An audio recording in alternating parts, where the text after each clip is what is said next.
Social મીડિયામાં હાલ અત્યારે ટ્રેન્ડ ચાલી રહ્યો છે ને એ રિઝર્વેશન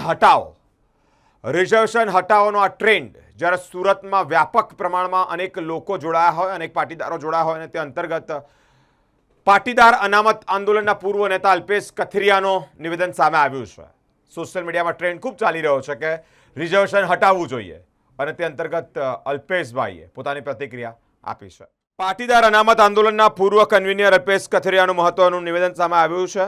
સોશિયલ મીડિયા પર ચાલી રહેલા પ્રોટેસ્ટના વિચારો સાથે સહમત છું, તેઓ કહી રહ્યા છે. દિલ્હીમાં સીજેપીના પ્રોટેસ્ટની સફળતા બાદ ઘણા બધા પ્રોટેસ્ટની ચળવળો શરૂ થઈ છે.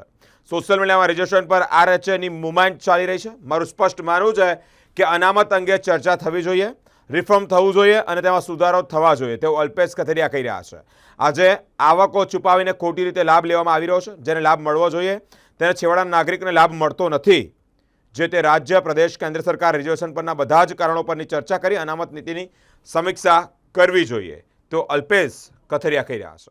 અત્યારે ઇન્સ્ટા અને એફબીમાં જે પ્રકારે પેજ બની રહ્યા છે, જંતર મંતરના ઇલેક્શન, જંતર મંતરની લડાઈ પછી જે પ્રકારે સમગ્ર જગ્યાએ કોઈક ને કંઈક પ્રોટેસ્ટનું મહત્વ મળી રહ્યું છે, પ્રોટેસ્ટ થઈ રહી છે, ત્યારે જંતર મંતરના પરિણામ પછી જે 2 થી 3 દિવસની અંદર 5-6 મિલિયનથી પણ વધારે લોકો જોડાયા છે, એટલે કે 50 થી 60 લાખનો જે આંકડો દિન પ્રતિદિન વધી રહ્યો છે.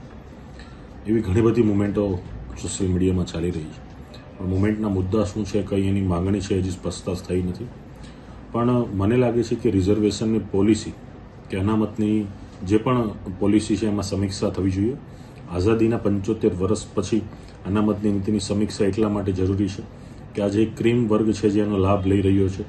ક્લાસ 1 તો ઓફિસર હોય, અધિકારી હોય, આઈએએસ આઈપીએસ હોય કે સમાજનો ઉચ્ચ વર્ગ હોય, કોઈ પણ જ્ઞાતિ જાતિ સાથે સંકળાયેલો વર્ગ હોય, પણ જો એનો લાભ લઈ રહ્યા હોય, એની પેઢી લાભ લઈ રહી હોય, તો એની સમીક્ષા થવી જોઈએ. નવી નીતિની અંદર એના રિફોર્મ્સ ઘડાવવા જોઈએ કે જે રિફોર્મ્સથી જે પણ પ્રક્રિયા છે એનો લાભ જેને ખરેખર મળવાપાત્ર હોય એને મળે. અને આ વ્યવસ્થાના અમલીકરણ માટે દરેક રાજ્ય સરકારો છે, કેન્દ્ર સરકાર છે, દરેક પક્ષો છે, અને સાથોસાથ આ મુદ્દાને લઈને જેને અભ્યાસુ જે તજજ્ઞો છે બધાએ સાથે મળી અને નીતિની સમીક્ષા કરે તો મને લાગે છે કે ભારતના યુવાનોને ઘણી મદદ મળશે અને જે રીતે દેશ રફતારથી આગળ વધી રહ્યો છે એમાં પણ ગતિ પ્રદાન થશે. અનેક જે ગુજરાતના પાટીદાર અનામત આંદોલન સાથે જોડાયેલા લાલજી પટેલ કે જે હતા જેમણે આને સમર્થન આપ્યું છે, આપનું કઈ રીતે માનવું છે, આમાં શું જુઓ છો? જો મુદ્દો એ રીતનો છે એટલે સ્વાભાવિક છે કે દરેક લોકો, સંસ્થાઓ, સમાજો એને સમર્થન આપવાના છે અને આપવું પણ જોઈએ. પણ હજી એના લીડરો કોણ છે, એના મુદ્દા શું છે, એની વિચારો શું છે, કઈ રીતે પ્રોટેસ્ટ કરવા માગે છે એ પણ ખૂબ જરૂરી છે. એટલે હજી મને લાગે છે કે એમાં બહાર બધું આવશે, પછી એને લડાઈ ગ્રાઉન્ડ પર આવશે. અત્યારે માત્ર સોશિયલ મીડિયા પર લડાઈ ચાલે છે.